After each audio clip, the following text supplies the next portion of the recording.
오늘 본문에서 예수님께서는 씨 뿌리는 자의 비유 또는 4가지 땅에 떨어진 씨 비유라고 일컬어지는 말씀을 통하여 우리가 어떻게 이 땅 가운데 하나님의 나라를 이루고 우리의 마음 가운데 어떻게 하나님의 나라가 이루어질 수 있는지에 대해서 말씀하십니다. 이 말씀이 우리에게 가르쳐주고 있는 것은 무엇입니까? 다양한 해석이 있을 수 있겠는데 크게 2가지 의미를 되새겨보고자 합니다. 먼저 하나는 예수님께서 직접 이 비유에 대해서 설명해 주시는 것처럼 우리의 마음 가운데 하나님의 나라가 임하기 위해서는 우리가 천국 말씀을 듣는 데서 그치는 것이 아니라 그 말씀을 듣고 그 참된 의미를 깨달아야 한다는 것입니다.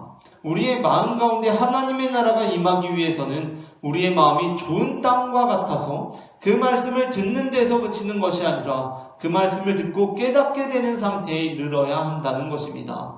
그러나 이와 더불어 대부분의 성경학자들은 예수님께서 이 말씀을 하셨을 때 예수님께서 이 비유에 담고자 하셨던 또 다른 주요한 의미가 있었을 것이라고 해석합니다. 그것은 바로 예수님께서 이 본문을 통해 우리에게 우리가 이 땅 가운데 어떻게 하나님의 나라를 이루어가야 하는지에 대해서 가르쳐 주시고자 하셨다는 것입니다.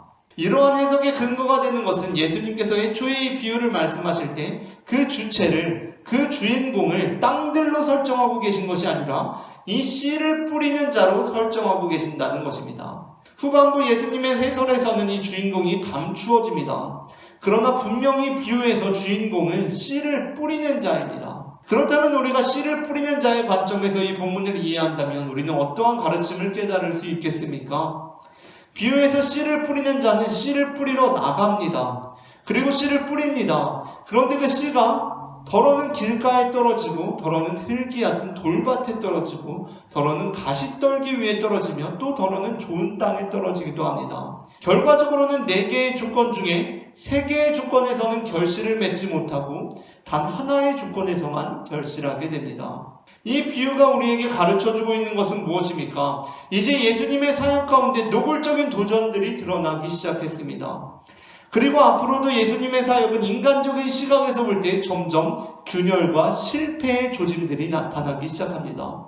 예수님께서는 그러한 상황 속에서도 우리가 이 땅 가운데 하나님의 나라를 이루기 위해서는 어떠한 마음가짐으로 이 길에 임해야 하는지에 대해서 말씀하시고 계십니다.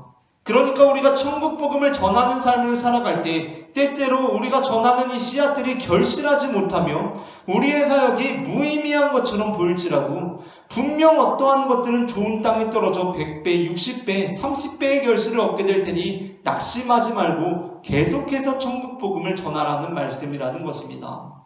때로는 선을 행할 때 그 결과가 우리를 실망시키는 경우가 있습니다. 씨를 뿌리는데 열매가 맺히지 않아서 우리는 낙심하고 예언을 하는데 아무도 깨닫지 못하는 것 같아서 낙심합니다. 그러나 하나님께서는 우리에게 계속해서 그 일을 하라고 독려하십니다.